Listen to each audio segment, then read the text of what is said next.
Hello students, good morning. Welcome to Shriram Education Center, class 12 और concept है vector algebra. Our direct line segment is known as vector और एक direct line segment को आप बोलते हैं vector और vector has magnitude और direction. Magnitude मतलब एक fixed value होगी उसकी 10 सेंटीमीटर 20 सेंटीमीटर कुछ ना कुछ magnitude होगा. और vector has magnitude और direction उसका direction भी होगा. Suppose इस direction में वर्क करता है तो आप उसको arrow से represent करते हैं हाँ इस direction में वर्क कर रहा है. तो जहां से स्टार्ट होगा इनिशियल पॉइंट और ये आपका टर्मिनल पॉइंट होता है. तो a vector has magnitude directions, initial point is this, terminal point is this. Second, any number is known as scalars if a equal ai cap bj cap ck cap, then mod of a इसका जो magnitude निकलेगा that is equal to under root. देखो i cap का coefficient a, j cap का coefficient b और k cap का coefficient c, तो under root a square b square c square. Unit vector होती है वेक्टर विद यूनिट लेंथ. एक unit length के साथ में दी गई लेंथ के साथ में और सपोज 1 है इसका equal to unit length, then along any vector a is known as unit vector on a direction of a it is denoted by a. मतलब डायरेक्शन कैलकुलेट करने के लिए a upon magnitude of a mod of a आएगा. तो ये आपके पास mod of a ये direction निकालने के लिए हम यूज करेंगे. तो आप उस कॉन्सेप्ट नोट करते रहिए, जैसे जैसे क्वेश्चंस करते जाएंगे तो ये कंडीशंस आपकी क्लियर होती रहेंगी. नेक्स्ट आपका कोलिनियर वेक्टर. कोलिनियर का मींस होता है जो पॉइंट्स एक ही लाइन पर सिचुएटेड होते हैं कोलिनियर बोलते हैं. आपके एक ही लाइन जैसे एबीसी एक ही लाइन पर सिचुएटेड है इनको कोलिनियर बोलते हैं. तो कोलिनियर है two or more non zero vector. Non zero मतलब जिनकी वैल्यू जीरो के इक्वल नहीं है. Two or more non zero vector are said to be collinear if they are parallel to same line. एक ही लाइन पर parallel होते हैं. Two vectors a and b are collinear if a equal lambda b. दो vector आपके collinear कब होंगे जहां पर a इक्वल लैम्डा b आए. अभी देखो मैंने एक एग्जांपल ऐड किया यहां पर if a equal 2i cap 2j cap 3k cap b equal 4i cap 4j cap 6k cap a equal lambda b अगर यूज करते हैं a is 2i cap 2j cap 3k cap इन तीनों में से आप देखो 2 2 4 2 2 4 2 3 6 दो कॉमन ले सकते हैं. तो 2 2 4 2 2 4 2 3 6. अब देखो 2i cap 2j cap 3k cap और ये भी a आपका 2i cap 2j cap 3k cap. these both value are same. दोनों की दोनों वैल्यू सेम है लेकिन सेम कब हुई जब आपने टू कॉमन लिया. इसकी कंपेयर करते हैं मतलब ये आपका a की वैल्यू इज इक्वल टू ये आपका लैम्डा 2 और b आपका ये. तो a equal lambda into b मतलब लैम्डा इक्वल 2 के लिए आपका लैम्डा इक्वल 2 जब a इक्वल लैम्डा b से कंपेयर करोगे तो देखो लैम्डा इक्वल 2 आ रहा है पर तो लैम्डा इक्वल 2 के लिए these both will be collinear. तो एक ऐसा पॉइंट निकालना होता है सच टाइप ऑफ क्वेश्चंस में जहां पर ये दोनों कोलिनियर होंगे तो हमारा लैम्डा इक्वल 2 के लिए आपको कोलिनियर आएगा. ऐसे क्वेश्चन भी एक्सरसाइज में तो आप इस पॉइंट्स को ध्यान रखेंगे तो इजीली हो जाएगा. इसके बाद coplanar vector 3 or more non zero vectors are said to be coplanar.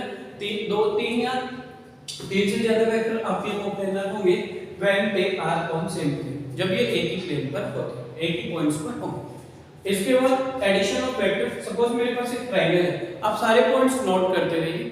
Each questions को मैं बहुत डीपली एक्सप्लेन करूंगा और सारे के सारे questions will be solved by my hand. अपने हैंड से मैं सारे सॉल्व करूंगा, आप चेक करते जाइए और जहां पर भी डाउट्स होते हैं you can direct send me by comments box में आप कमेंट कर सकते हैं. Direct send me on WhatsApp. My number is 97583296 और 97583296 और तो विद फुल स्ट्रेंथ के साथ में आपका सपोर्ट करेंगे. If you have a little query छोटी सी भी क्वेरी होगी अनडाउटली आप बेझिझक मुझे भेज दीजिए. ठीक है तो वी विल सॉल्व. इसके बाद आपके पास एडिशन ऑफ वेक्टर चेक करते हैं. अगर आपके पास एक ट्रायंगल है this is a this is b तो आप क्या करते हैं एडिशन ऑफ वेक्टर. OB देखो आपको OB निकालना है. OB अगर कैलकुलेट करना है तो आप करेंगे OA plus AB. OA का वैल्यू a AB का वैल्यू यहां पर a तो इसको OB equal a plus b होगा. तो ये हमारा a plus b. फिजिक्स में हम क्लास 11 में भी पढ़ते थे resultant vector r is equal to a plus b बनता था यहां पर. तो ये वही condition. Position vector of point. अब position vector of a given point एक दिए हुए वेक्टर का जो पोजीशन वेक्टर निकालना है तो position vector of given point suppose OA equal a है तो आप बोलेंगे कि a is the position vector of a. तो यहां पर ये स्मॉल a जो है small a is the here then position vector of a is small b. Similarly आप अगर ऐसे बोलते हैं AB is equal to B तो ये जो बी है, B is the position vector of B. Small B जो है आपका कैपिटल बी का, इस वाले बी का पोजीशन वेक्टर होगा। अब अगर मुझे ए बी कैलकुलेट करना हो, ए बी कैसे कैलकुलेट करते हैं? Position vector of B minus position vector of A. Position vector of B अभी बताया मैंने कितना था, small b. Position vector of A अभी बताया आपने स्मॉल ए, तो बी माइनस ए ऐसे कैलकुलेट करते हैं। तो position vector of A B कैसे निकालते हैं? Position vector of B minus position vector of A से। डॉट प्रोडक्ट देखो, I cap dot I cap, J cap dot J cap, K cap dot K cap, एक dot product होते हैं, cross product होते हैं। क्रॉस प्रोडक्ट को आप ऐसे डिनोट करते हैं, डॉट प्रोडक्ट को ऐसे। प्रीवियस क्लास से पढ़ते आए हैं, फिर भी मैंने एक बार इसको ऐड कर दिया ताकि if you have any confusion in this concept, आपका अगर इस कांसेप्ट में कोई कंफ्यूजन होगा तो सॉल्व करने से पहले ही हम इसको अच्छे से देखेंगे। तो I cap dot I cap, J cap dot J cap, K cap dot K cap, similar एक कैसे that is equal to 1। I cap dot J cap dot K cap dot I cap that is equal to 0। इनका dot product 0 होता है, तो अलग अलग। A dot B equal B dot A हम लिख सकते हैं, मतलब ए डॉट बी आ रहा है तो इसको बी डॉट ए लिख सकते हैं। ठीक है, देखो अब vector perpendicular to both A and B. A vector है, कोई भी वेक्टर आपका दो वेक्टर के परपेंडिकुलर होगा, देन ये आपका a cross b upon, suppose a और b है तो a cross b upon mod of a cross b। अब mod of a cross b अभी कैलकुलेट करते हैं, इसको भी कैसे निकालते हैं। ये तो थी डॉट प्रोडक्ट की वैल्यू है। क्रॉस प्रोडक्ट चेक करते हैं, देखो डॉट प्रोडक्ट में a dot b is equal to b dot a होता है, लेकिन क्रॉस प्रोडक्ट में ऐसा नहीं होता। a cross b is equal to minus b cross a होता है क्रॉस प्रोडक्ट वेक्टर के। तो क्रॉस प्रोडक्ट की प्रॉपर्टी थी a cross b is equal to minus b cross a। ठीक है, डिस्ट्रीब्यूशन जो फॉलो करता है ये a cross b plus c is equal to a cross b plus a cross c। I cap dot I cap कितना होता था आपका 1, यहां पर I cap dot I cap 0, J cap dot J cap 0, K cap cross K cap 0। तो ये cross product की property है, this will be equal to 0। ये हमारे 0 के इक्वल होगा। तो ये थी हमारी कुछ प्रॉपर्टी, और हम क्रॉस प्रोडक्ट कैसे निकालते थे ये भी एक बार चलो एक एग्जांपल सॉल्व करते हैं, फिर नेक्स्ट चलते हैं। तो I think it is clear, ये क्लियर वो होगा आपका इंट्रोडक्शन पॉइंट। अभी बहुत सारे डाउट्स होते हैं, लेकिन जैसे जैसे आप क्वेश्चंस करते जाते हैं आपके आइडेंटिटीज फार्मूले क्लियर होते जाएंगे। और फिर भी मैं एक बार फिर से रिवाइज कर दूंगा, if you have little doubt, अगर आपका एक छोटा सा भी डाउट्स है आप मुझे अनडाउटली भेज दीजिए, I will be solve it.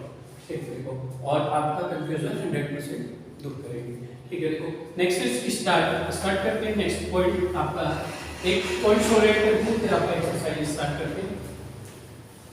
The next point is this, देखो क्रॉस प्रोडक्ट कैसे कैलकुलेट करते थे a क्रॉस b निकालने के लिए। तो मैं पहले से सारे पॉइंट्स बता देता हूं आपको। डॉट प्रोडक्ट तो डॉट टेबल से निकालते हैं, क्रॉस प्रोडक्ट जो सॉल्व करते हो, क्योंकि हमें एक्सरसाइज स्टार्ट करने से पहले this concept should be clear, ये कांसेप्ट क्लियर हो गई थी। सपोज मेरे पास a इक्वल है 2i के प्लस 3j के प्लस 5k के, b is equal to 3i के प्लस 4j के प्लस 5k के। तो जो हम a क्रॉस b निकालते हैं, तो a क्रॉस b कैलकुलेट करने के लिए a cross b is equal to, this is i cap, j cap, k cap, यहां से coefficient of phi 2, coefficient of j 3, coefficient of k 5, coefficient of phi 3, coefficient of j 4, coefficient of k 5। Now solve करेंगे इसको। देखो sign क्या लेते हैं, पहला plus फिर माइनस फिर प्लस। पहला काम क्या किया, हमें a क्रॉस b निकालना था, क्रॉस प्रोडक्ट बोलते हैं इसको। a की वैल्यू गिवन है, b की वैल्यू गिवन है, ij a ij 2 3 5 3 coefficient j का 4, j के नीचे लिखा, कोएफिशिएंट 5। सपोज इसमें k होता ही नहीं तो k के नीचे 0 मार्क कर देंगे। अभी 5 के तो आपने 5 जे कैप नहीं है, जे के नीचे 0 नहीं है, आई कैप नहीं है, आई के नीचे 0 मार्क कर दो। क्या करते हैं, सबसे पहले आई कैप, आई वाली लाइन को हाइड करो, इसका मल्टीप्लाई इससे 3 5 जा 15 माइनस 4 5 जा 20। मैंने बोला दूसरा साइन प्लस प्लस माइनस जे,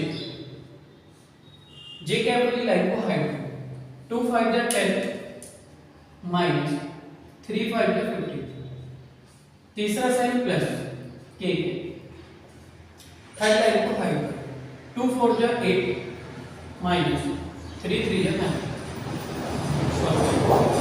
15 माइनस 20 स्मॉल माइनस ग्रेटर है तो माइनस का 5 है, 10 माइनस 15 स्मॉल माइनस ग्रेटर है तो माइनस का 5 बचेगा, माइनस माइनस प्लस 5,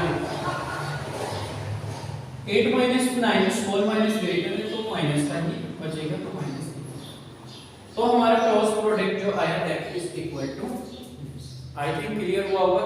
क्या किया आपने, a क्रॉस b कैलकुलेट करने के लिए साइन ले दिया प्लस माइनस प्लस, i का मेंशन किया, इसको हाइड किया, 3 5 या 15 माइनस 4 5 या 20 माइनस, फिर j के वाली लाइन को हाइड किया, 2 5 या 10 3 5 या 15 प्लस k के वाली लाइन को हाइड किया, 2 4 या 8 माइनस 3 3 या 15 माइनस 20 छोटे नंबर से बड़ा नंबर जा रहा है, स्मॉल माइनस ग्रेटर माइनस 5 बचेगा, और 10 माइनस 15 स्मॉल माइनस ग्रेटर है तो माइनस माइनस प्लस माइनस में बचना था, ठीक है। 8 minus 9 small minus greater minus 8, तो ये क्रॉस प्रोडक्ट है।